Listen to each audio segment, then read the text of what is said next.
instituição criada por Deus no Éden. O Mais Família reconhece esse princípio e vem para orientá-lo a valorizar o que Deus instituiu. Está a começar o programa Mais Família.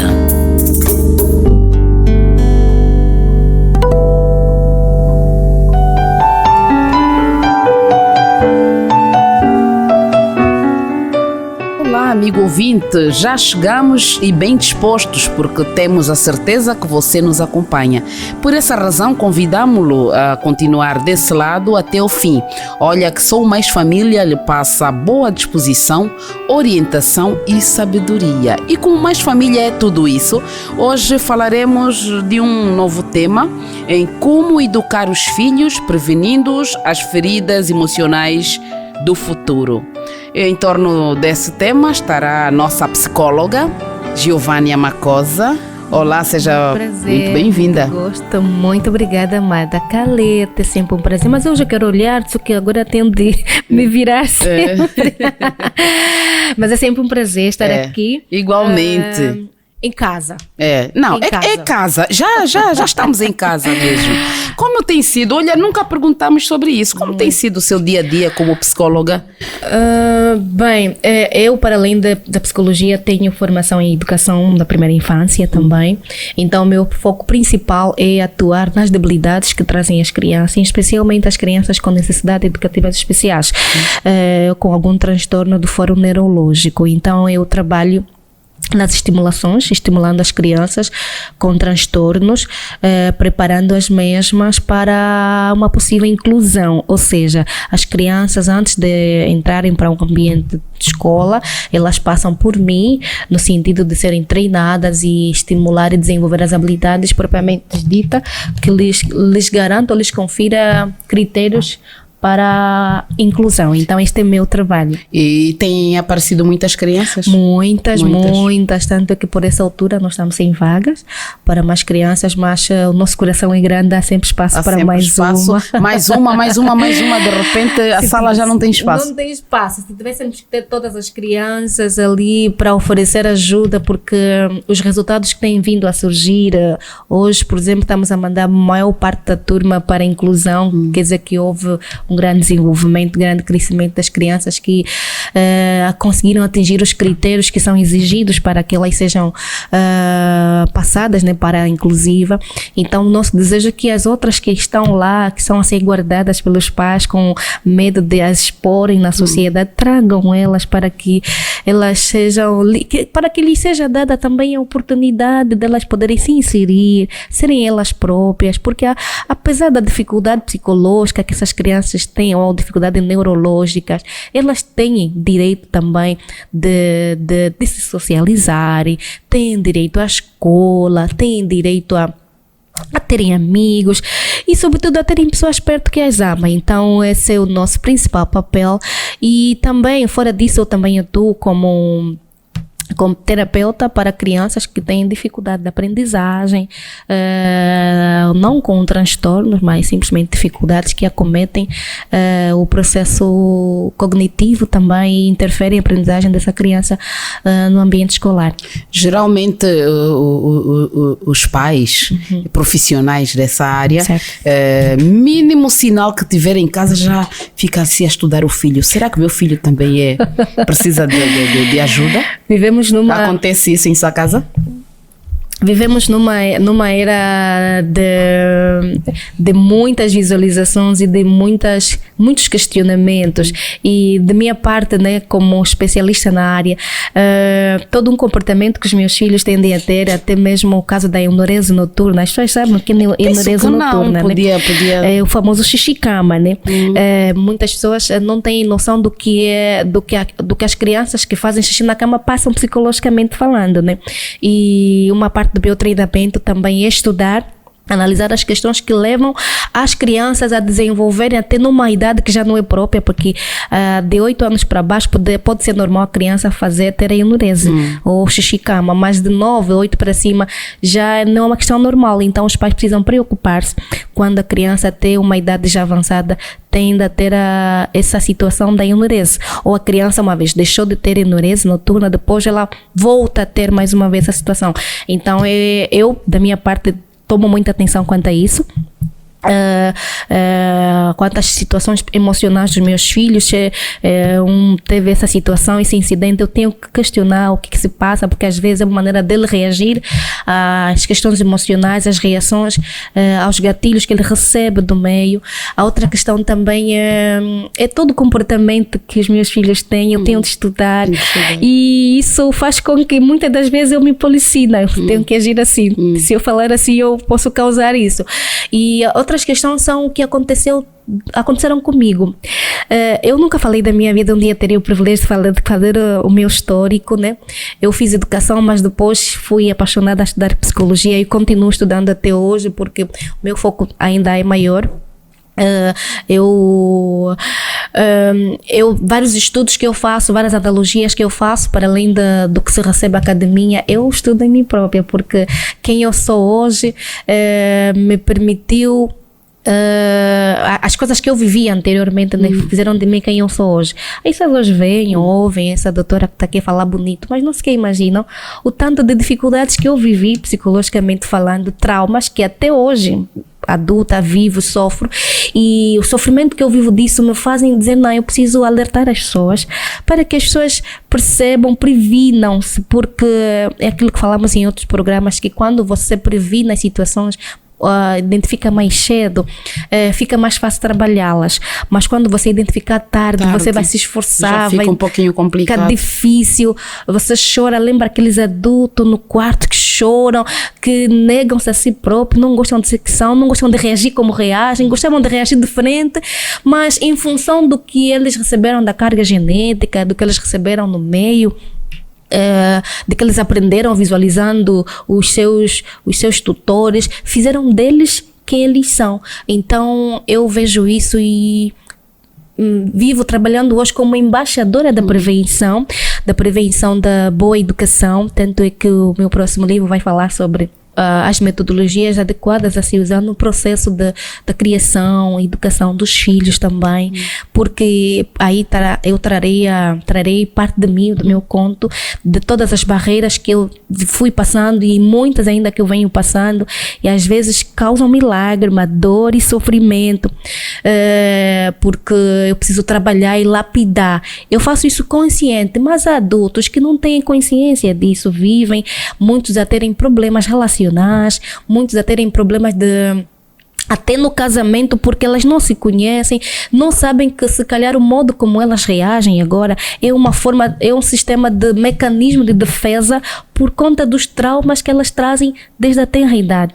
Eu sempre falo, a primeira educação é a base para uma vida bem estável, para uma vida bem sucedida. Agora um livro, não sei se a Amanda Caleta percebeu, que é Novo Tempo, que a Darleide Alves escreveu, intitulado Pais Preparados, Filhos de Caráter. Já.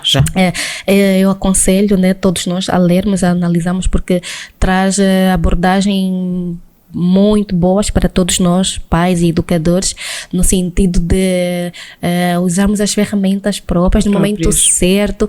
Para não criar as feridas emocionais. Porque às vezes não é a maneira errada de educar ou que os pais são errados. É que existem ferramentas que são usadas em momentos inapropriados. E todos nós adultos, de uma forma ou outra, trazemos uma carga emocional, uma descarga, que às vezes tendemos a reagir de forma disfuncional. Então, esta é a minha missão, preparando, prevenindo, de modo que as pessoas não venham a sofrer como eu sofri e como tenho sofrido em algumas questões ainda atualmente. E de tudo que, desse pouco que contou, não é? E esperamos que seja tudo. Sente que leva consigo alguma ferida emocional? Sim, não diria que não. Eu tenho sim, mas hoje as minhas feridas emocionais como adultas, elas têm sido cicatrizadas pela compreensão, né? Porque eu uma vez já falei aqui nesse programa, não creio que sim, mas se não vou falar agora, ninguém dá o que não tem. Já falou sim. Sim, ninguém dá o que não tem, ou seja, os pais, eu parabenizo a todos os pais, em particular os meus pais também, né? Eles deram para mim o melhor deles, eu acredito.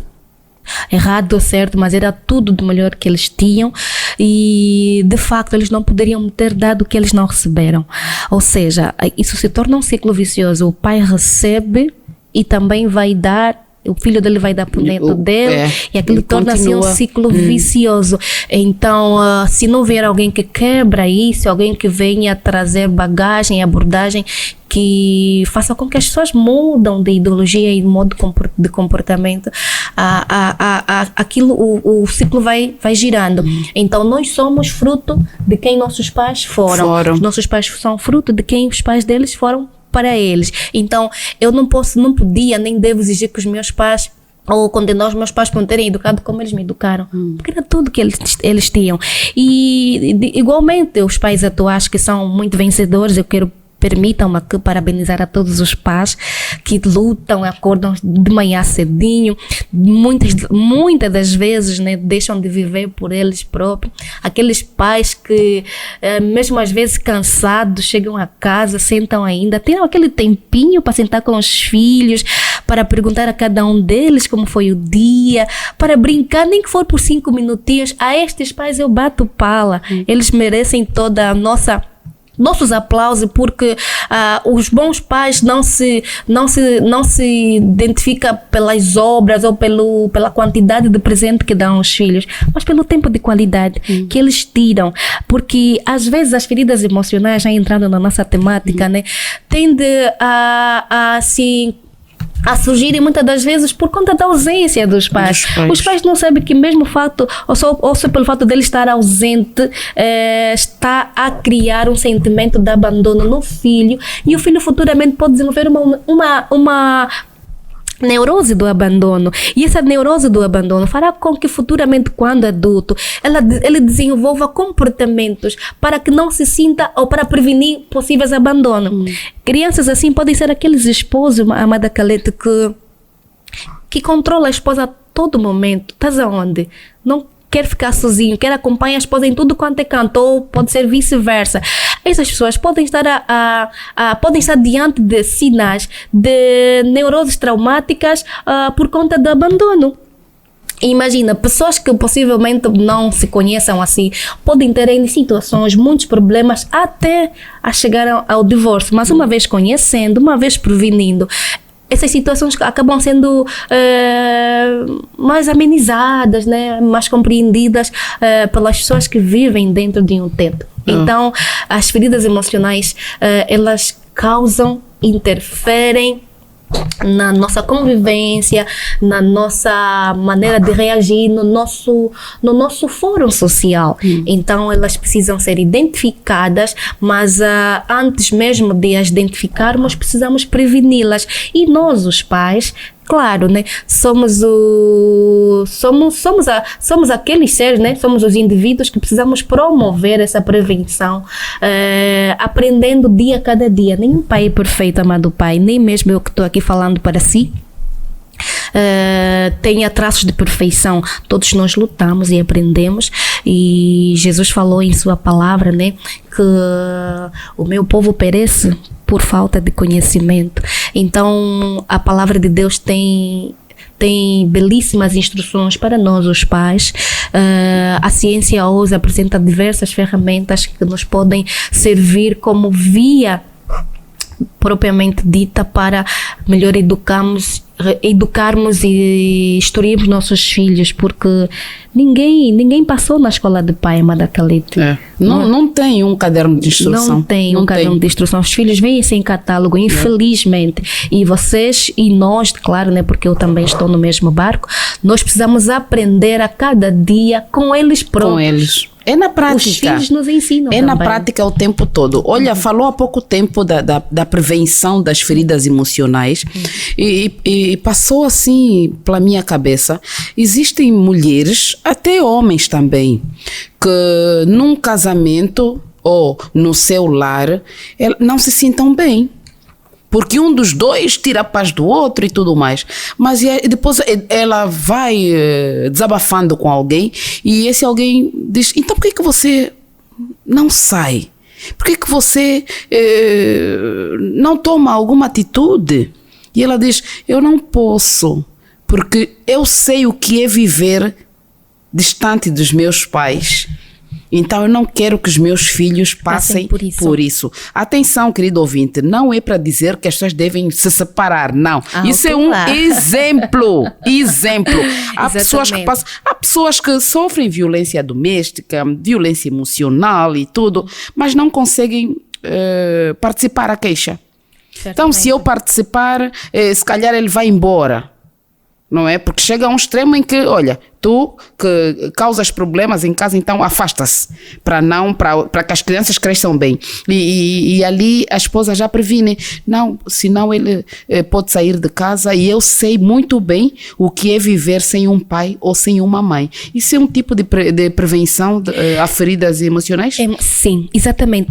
Nosso modo de reagir, amada Khalid, a forma como reagirmos a diversas situações, até mesmo como eu reajo com uma amiga que me tratou mal ou com alguém que me fez mal instantaneamente. A maneira como eu vou reagir é em função dos traumas emocionais que eu carrego. Às vezes eu não estou a reagir para me defender da situação no momento, mas é para me reagir da situação que aconteceu lá atrás.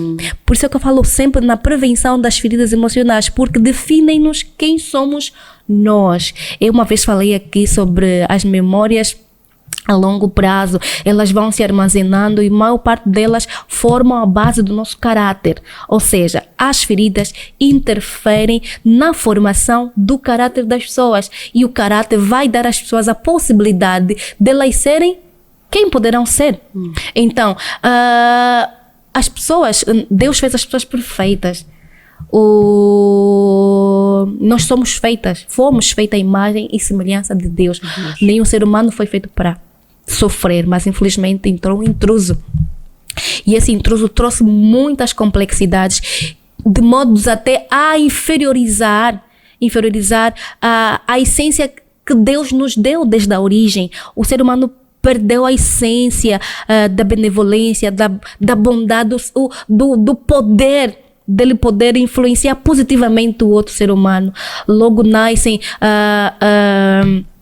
as interferências do eu inferior da pessoa, onde a pessoa desenvolve traumas e ela deixa de ser quem Deus lhe preparou para ser, passa a ser uma pessoa traumatizada, uma pessoa estridente. E lembrando que a maior parte dos narcisistas, eles vêm, a maior parte deles de uma espécie de neurose traumática, porque os narcisistas tendem a desenvolver mecanismos de defesa por meio das ações dele, ou seja, a maneira como eu estou a reagir é para me defender de um possível trauma que eu carrego.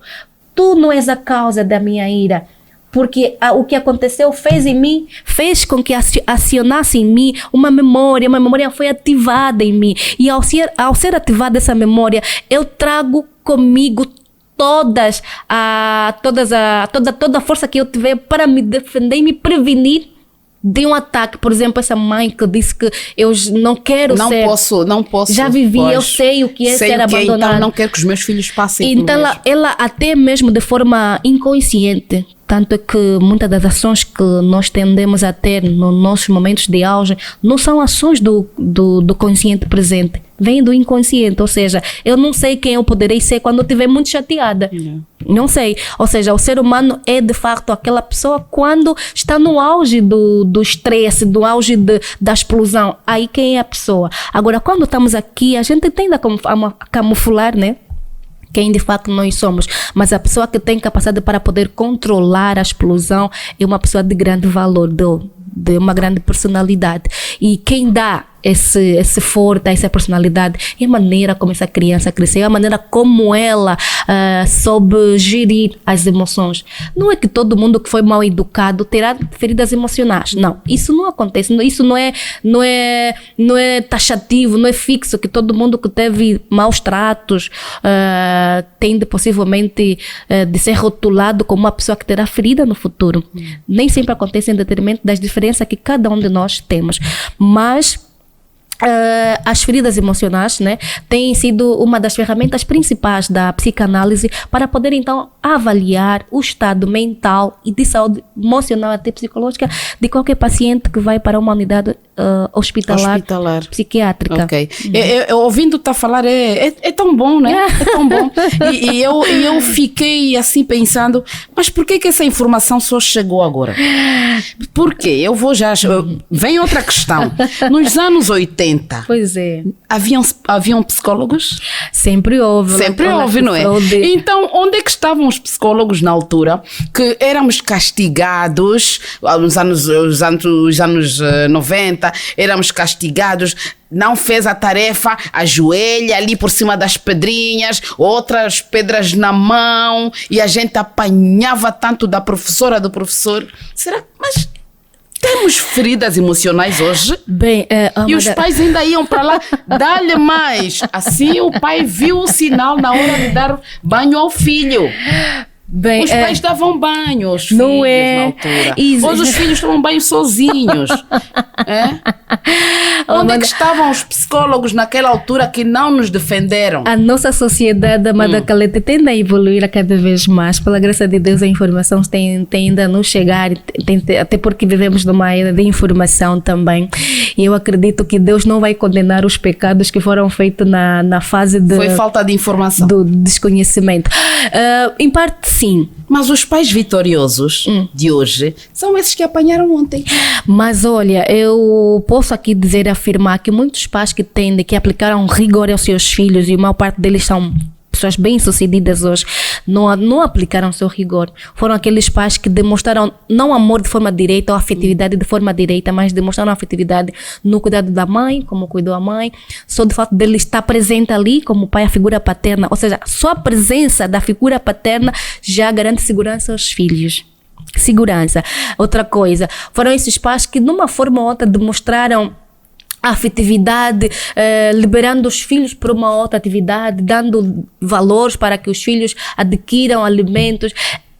Esse sentimento, essas ações poderiam não ser direita como nós os pais atuais usamos para com os nossos filhos. Te amo, vou contigo, abraços, coisa que era difícil há tempo atrás, né? Algum tempo atrás. Quase que nem se ouvia, quase não. Eu não ouvia. Mas tinham formas exatas dos pais demonstrarem a afetividade deles. Esse eu te amo, não. O eu te amo, ele acompanhava, não é? As ações. Diferente, mas também, amada Calete, temos muito, se reparar na nossa sociedade, existem muitas pessoas, eu como psicóloga, como estudante na área do comportamento das pessoas, eu olho tudo diferente. Eu já olho uma ação negativa de alguém como mais profundamente. Não, ela não reagiu assim porque ela é assim. E um dos cuidados que os pais têm de ter para prevenir feridas emocionais é não rotular os filhos. Ou seja, você é burro, você é feio. Naquele tempo éramos chamados assim: seu burro, tá aí todo sujo, sai daí, seu feio. Não é que chega mas os pais estão aqui hoje. Não é que chega em algum momento da vida que você não se encara bonito? Não se sente bonito. Não, olhamos mesmo pro espelho e tá bonito. Mas, Giovânia, nós vamos fazer um curtíssimo intervalo e já voltamos. Querido ouvinte, um ida e volta assim, em menos de um minuto a gente já está aqui.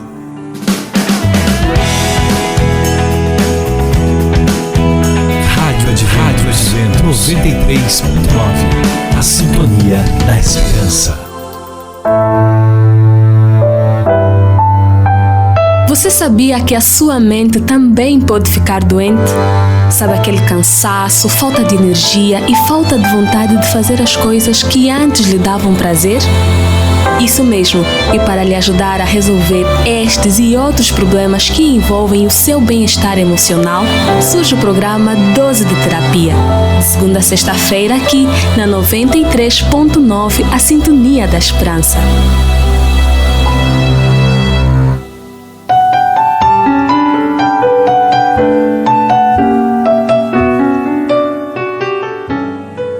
Olá, querido ouvinte, assim como prometemos, já estamos aqui, já estamos de volta. Para quem só agora sintonizou, saiba que esta é a Rádio Adventos, 93.9, e o programa que ouve é o Mais Família, aquele que tem o objetivo de orientá-lo a resolver os seus problemas de maneira saudável. Hoje estamos aqui com a doutora Giovânia Macosa, ela é psicóloga, e estamos a falar sobre como educar os filhos prevenindo das feridas emocionais no futuro. Doutora, vamos continuar? Vamos. Eu dizia que nos anos 80 apanhávamos tanto e tudo, éramos rotulados pelos pais, seu feio, olha como é que você tá, seu burro. Mas as feridas emocionais não são vistas hoje. A maior parte dos traços de caráter que tendem a se referir nas feridas emocionais têm sido visualizados, só que não identificados. Se reparar no que acontece no nosso meio social, nas nossas amizades, temos muitas situações muitos problemas de relacionamentos interpessoais, situações de trabalho. Temos ainda situações é muito recorrente de vermos pessoas que falam das outras pessoas, que falam mal das outras pessoas, que tendem simplesmente censuram, a se focar simplesmente no erro das pessoas. As pessoas que só apontam, só veem o lado negativo. Só negativo, nunca soubem ver nada. Essa pessoa, não é que ela é assim hoje. Não isso podemos caracterizar como uma ferida emocional? São mecanismos que ela usa para poder se defender da ferida emocional que ela carrega. Ou será que ela ouvia algum adulto da família falando também de alguém e aprendeu? É um mecanismo de defesa às reprovações que ela recebeu. A criança muito reprovada, que está sempre a receber reprovações, tem tendência de reprovar as outras também. E futuramente será aquela pessoa muito crítica. Porque foi muito reprovada. É só controlar como as nossas crianças reagem. A criança que mais elogia as outras, que tem tendência de partilhar sempre o lanchinho, é aquela que recebe. Lembra da nossa teoria que nós criamos aqui, de que ninguém dá? O que não tem, o que não recebe. A criança reflete tudo aquilo que recebeu. Então, pessoas que têm a tendência de só se focarem no erro, de apontarem um erro, não conseguem elogiar a outra pessoa, especialmente nós as mulheres. Temos dificuldade de elogiarmos as outras quando estão bonitas. Não é porque a gente gosta de ser assim, escolheu ser assim, não. É porque vivemos, acarretamos traumas de reprovações lá embaixo. Os nossos pais reprovaram. Aliás, não é errado os pais reprovarem. Os pais precisam, sim, corrigindo os filhos, reprovando algumas ações, substituindo as mesmas. Mas não rotularem, não é? Não devem rotular. E não criar, fazer a vida inteira. De manhã a mãe corrigiu o filho, à noite veio-lhe corrigir, o filho dorme com correção, acorda com correção. Aquela questão que os pais precisam descontar um pouco também, quebrar um copo. Mas então os filhos não aprendem com repetições? Não, repetições que lhes incentivam e que lhes encorajam, não que de reprovação. Lhes condenam. Pode até reprovar, mas que não seja constante, porque ela vai rotular-se e vai... E aquelas mães, olha a cara dele, cabeça grande, parecido com a família do seu pai. Ai, depende o modo e a maneira como ela receber isso. Porque a criança tem uma maneira diferente de poder interiorizar e compreender as situações. Tem até mesmo situações em que os pais querem passar uma boa ação, querem demonstrar amor, ou seja, mas ela vai entender como desprezo, como por exemplo, só o fato do pai sair para trabalhar, ela pode entender aquilo, interiorizar como abandono. Então o pai deve conversar com ela e dizer, olha, o papai vai trabalhar e tudo. É preciso dar satisfação à criança para que ela, não que seja necessário, porque a criança não entende o mundo como nós adultos entendemos. Tem outra questão também de quando o pai deixa a criança na escola, por exemplo, especialmente para as crianças do pré-escolar, né? O primeiro dia de escola, ela chora, o pai deixa ali, imagina, ela sente ela entra em pânico, sente-se abandonada. Aquele sentimento, se não lhe for explicado, se não lhe for acalentado, ela pode incutir aquilo e guardar como uma... Não é que ela vai querer guardar, mas aquela memória pode ser armazenada e um dia poderá servir como uma ferida. Ela poderá desenvolver comportamentos que lhe sejam um mecanismo de defesa para ela não ser mais abandonada ainda naquele momento. Então será... temos visto crianças, não é? De tantos pais fugirem, olha, leva lá dentro e ele vai, leva a mãe, vai. E ela às tantas já não quer, pega as sandálias e fica ao lado. Vai, olha, a Fana está a chamar, olha, tem chocolate, nada, pode trazer o chocolate aqui. E muitas são feridas já. Aprendem a mentir, também por conta disso. Eu digo assim, o pai está a ir, mas ele diz que está a vir. Mas por acaso papá vem já. Vir, é verdade. Papá vem já, mas o papá está a ir. Um grave erro que os pais também cometem é fugir da presença dos filhos. Escondem os filhos, depois... Não, ele vai. Não, os filhos precisam. Senta e fala para ele que você vai sair. Vai doer um bocadinho naquele momento, mas o importante é você explicou para ele. E tem de dizer o porquê que vai sair. Com palavras miúdas, basta-se a altura da criança, explica para ela. Poderá até chorar no momento, não tenha dor naquele momento, porque você deu a explicação certa com palavras miúdas. Depois de um tempo, ela vai adequar-se, que meu pai não mente. Ele quando vai, diz que está, depois virá. Ele vem mesmo.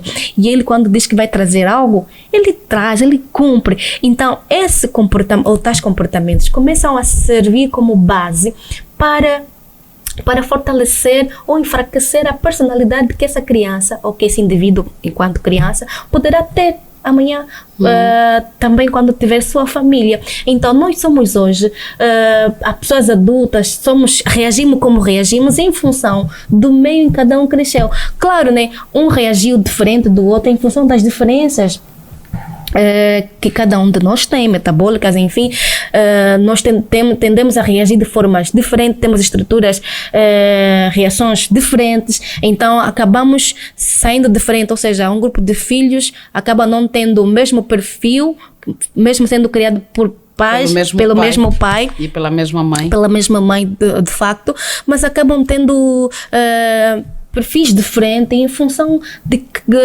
do perfil, né, de cada um, que cada um possui, porque não existe um ser humano igual ao outro. Mas existe uma linha contínua que acabarão tendo em quase todos os filhos.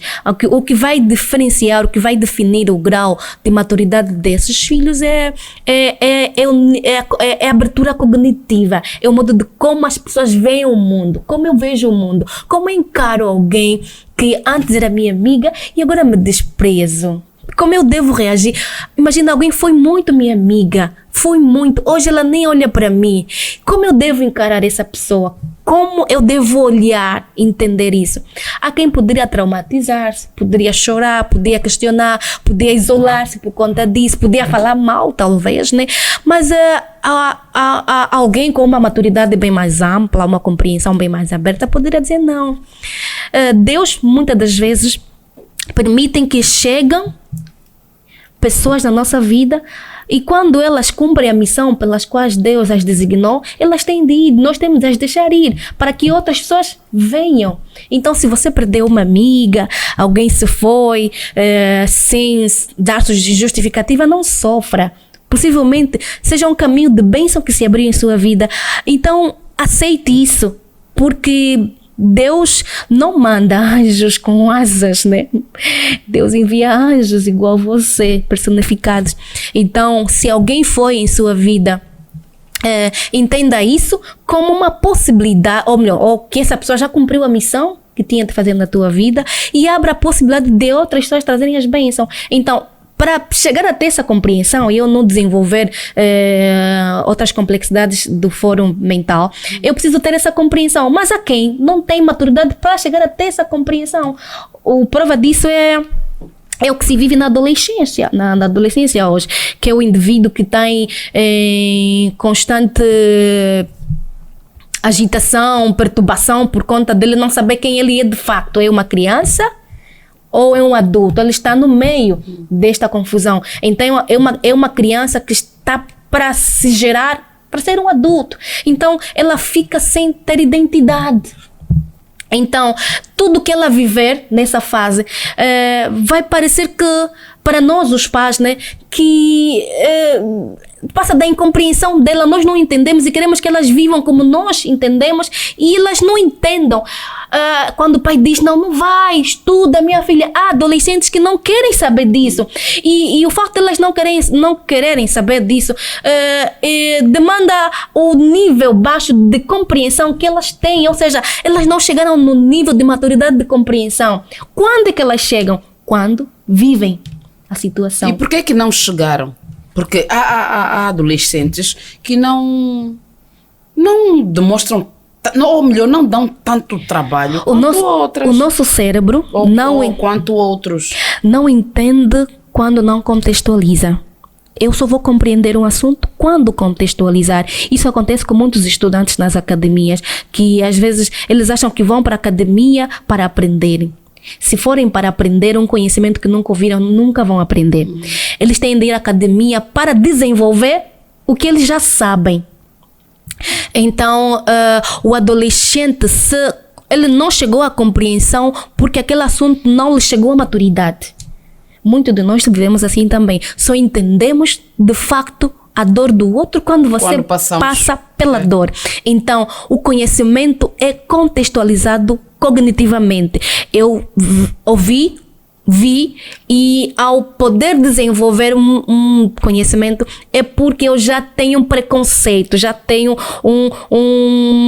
algo preconcebido, e isso vai sendo desenvolvido até eu chegar à maturidade do conhecimento. O mesmo acontece com os adolescentes. Os adolescentes, por isso os pais não precisam quer dizer, precisamos ter força, não é fácil, né? Poder lidar com esta fase. Para muitos, não são todos adolescentes que tendem a ter várias crises, e a maior parte das vidas emocionais tendem a serem abertas nessa fase, porque é a fase em que o adolescente quer ser ele próprio, quer demonstrar, quer experimentar, porque ele ganhou autonomia para se expressar. Esta fase, porque antes dessa fase ele só recebia a ordem, ele obedecia, mas os adolescentes começam a ganhar a autonomia nesta fase. Então é uma fase meio que complicada para eles, mas com cautela, com conversa, acima de tudo. Na prática, as contingências são reduzidas. Então, e a principal figura de destaque aqui é o pai. Tanto para os rapazes quanto para as meninas. As meninas que não têm, né? Não tiveram uma figura de pai solidificada, bem consistente, têm dificuldade hoje nos seus casamentos. São mulheres que não conseguem serem boas esposas, porque elas não conseguem confiar na figura do marido, porque a figura do marido, que poderia ser do pai, a imagem, não lhe foi bem passado, foi quebrada. Então tem dificuldade de poder lidarem com isso. Muitas têm dificuldade, para muitos homens, no caso, têm dificuldade de serem bons maridos também. E agem de forma inapropriada por conta de não terem uma imagem com que se identificar.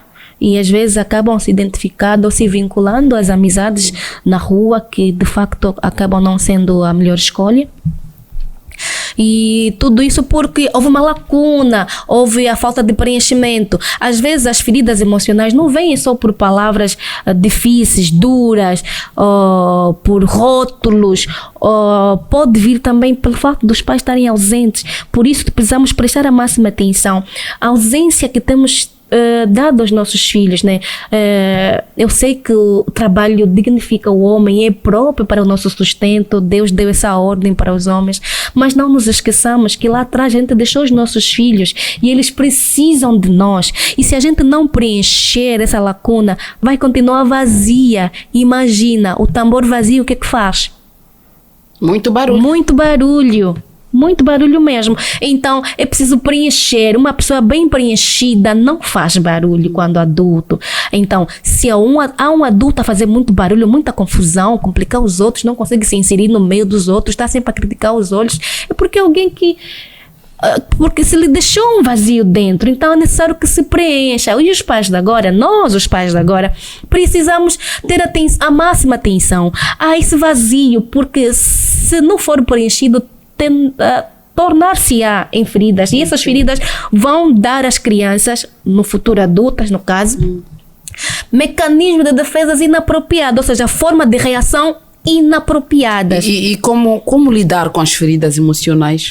Bem, uma vez identificadas, né, o primeiro passo é o autoconhecimento.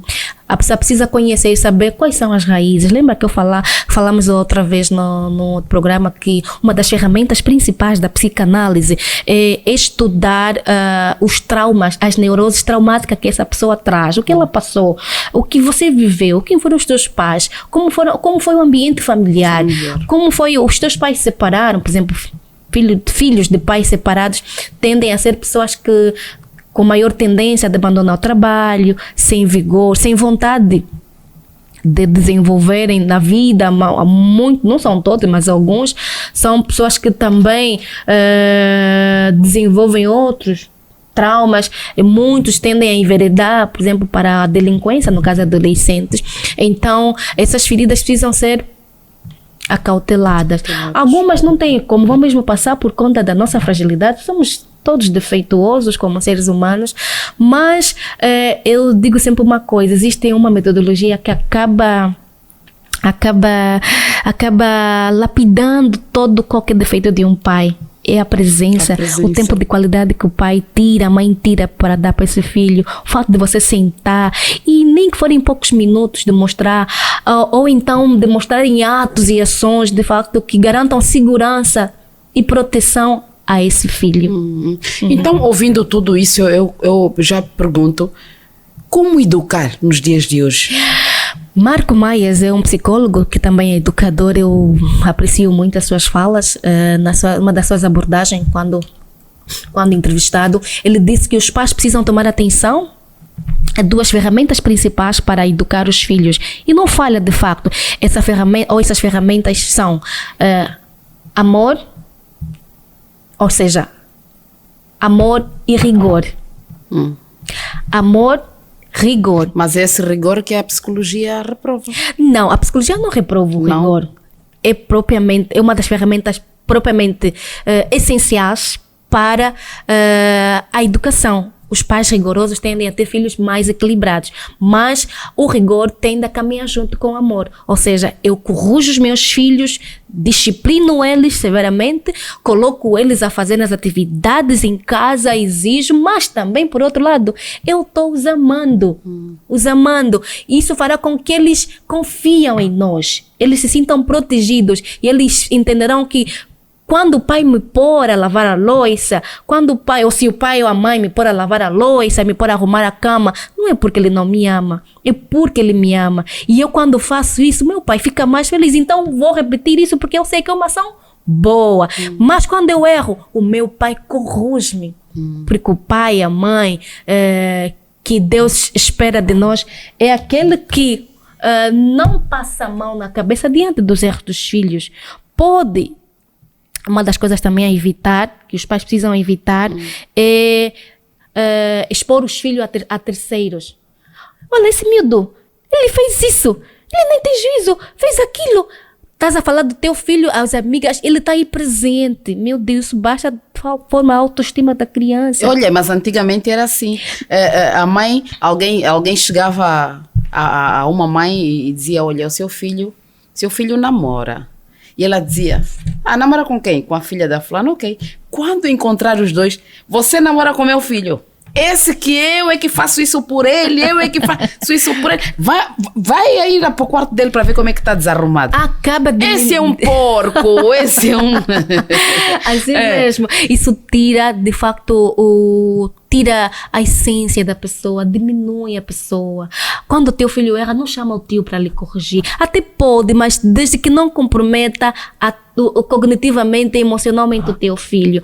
Não permita que terceiros venham corrigir teu filho sem que você autorize. Por que isso vai dar? Isso vai fazer com que as pessoas rotulem o teu filho. Se você só leva erro, o meu filho errou, tirou dinheiro, aquela pessoa está vindo lhe corrigir. Fala mais para outra pessoa, as pessoas vão rotular o teu filho e ele vai ser mal encarado. Corruja você o teu filho. Pai e mãe sentam, corrujam, porque as pessoas educam, cada uma educa seu filho do modo como ela achar conveniente para a sua família. Então, os pais são os responsáveis para a educação, não tios, não avós, são os pais. Na ausência dos pais, podem ser outras pessoas a poderem ajudar nesse processo. Mas os pais são eles os responsáveis que devem, e uma vez que a correção venha dos pais, das pessoas que amam, essa correção é bem aceita. Agora, se vir de tios, pessoas que não nos conhecem, não sabem como a gente dorme, como a gente sente, não sabem como a gente... como a gente vive. E essa pessoa vem nos corrigir e às vezes tranca-nos a cara e a gente não tem aquele vínculo emocional, porque às vezes para você receber também a correção de alguém é preciso e confiar nela, né, no caso, você tem que ter um vínculo emocional com essa pessoa, um vínculo afetivo. Caso não haja, você não vai entender o que essa pessoa está a dizer. Então, por isso é que eu digo que os pais são os responsáveis para a correção, porque eles são os que têm os vínculos de sangue, os vínculos afetivos, os vínculos emocionais, todos eles carregam. Então nós, como pais, é que temos o direito para corrigir nossos filhos. Ninguém precisa corrigir o meu filho severamente, a menos que eu autorize, mas a autorizar tem que ser uma pessoa muito próxima. Muito próxima mesmo. E se calhar que vive dentro do mesmo teto. Mas então as coisas mudaram muito mesmo. Mudaram porque nos anos passados era a comunidade a educar, não é?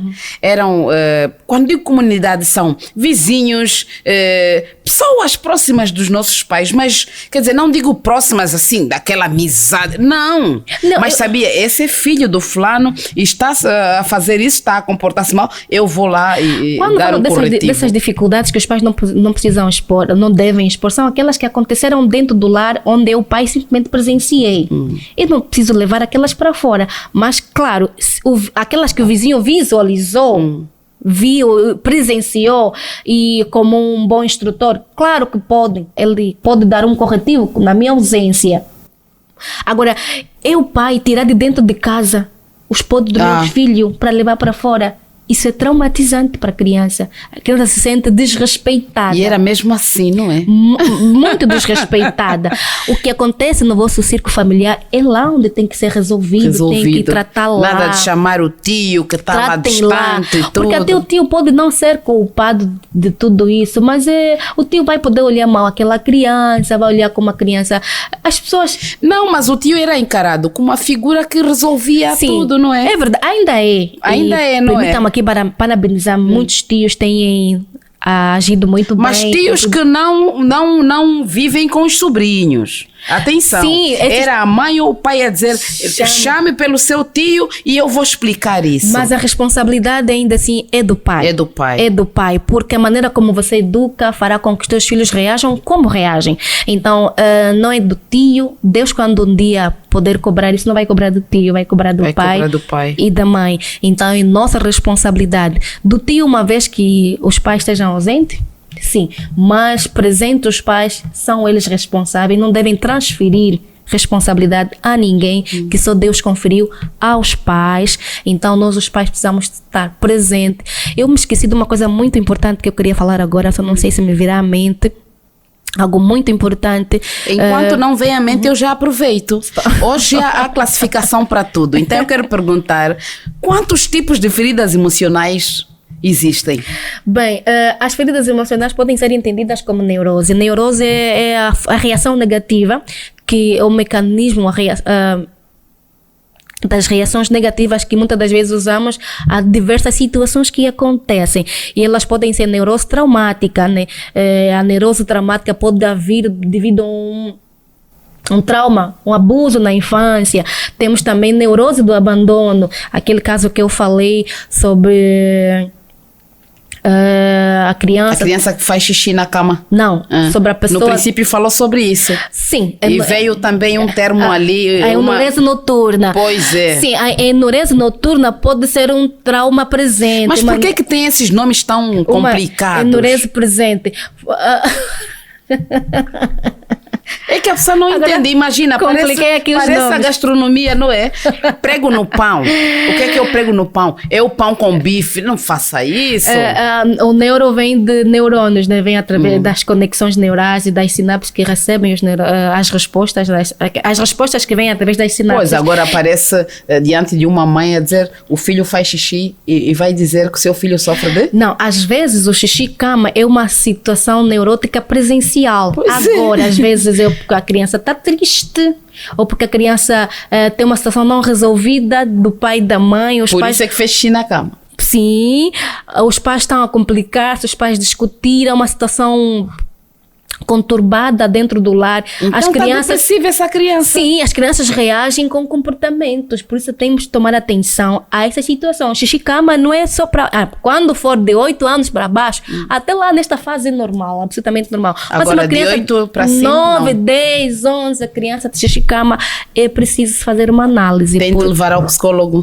Tem de levar ao psicólogo, tem de levar ao pediatra também para a resolução de algumas questões, possivelmente que ela esteja a passar, e o pediatra, no caso, poderá fazer as melhores indicações, mas em todo caso os pais precisam analisar, né, o que está a acontecer à volta, porque existem situações que os pais precisam estar abalizados para melhor resolverem. Caso não esteja a ser possível, então procurar ajuda profissional para então ajudar. Isso antigamente era banalizado. A nossa sociedade não está acostumada a procurar ajuda psicológica, a procurar apoio de alguém. Mas já está aprendendo, já. Se ouve. Temos vindo a crescer nisso. Sim, então, dizerem que procuraram um psicólogo e tudo mais. Já unidades hospitalares com psicólogos clínicos a atenderem, inclusive no novo hospital pediátrico há várias presenças aí, serviços clínico, psicológico também. Então, há de se levar essas crianças, não só quando ela apresenta febre ou mãe. Não, leva também antes, quando apresenta sinais de comportamentos que não se agregam ao esperado. A criança que chora muito. Criança que está a tirar dinheiro em casa. Tem de levar ao psicólogo. É uma forma dela poder chamar a atenção. Ou então de espelhar o vazio, alguma coisa que esteja a passar com ela.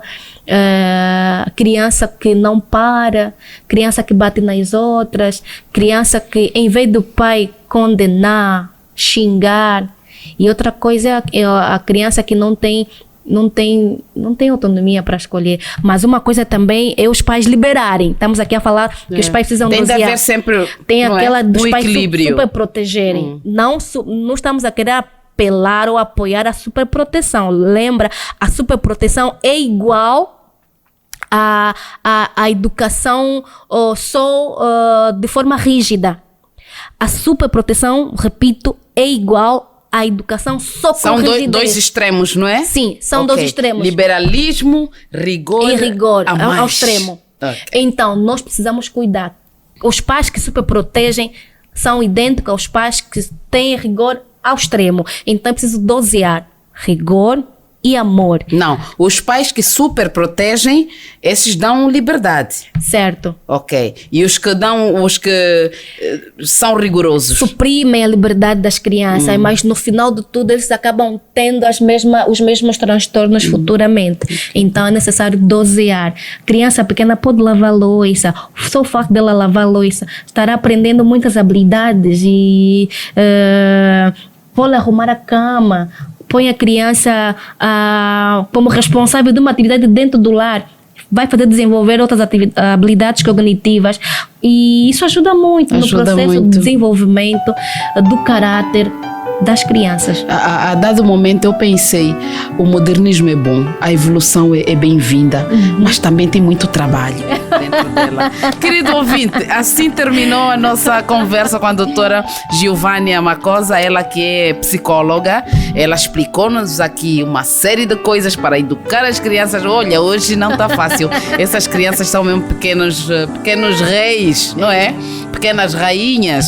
Então, foi assim a nossa conversa. Assim que nos acompanhou, só nos resta agradecer. Muito obrigada por estar ali desse lado. Obrigada pela sua companhia. E nos torna felizes, muito felizes mesmo.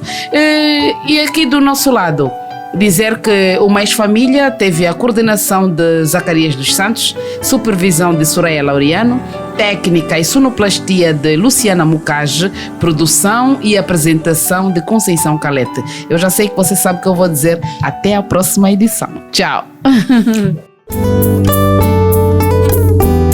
Família, uma instituição criada por Deus no Éden.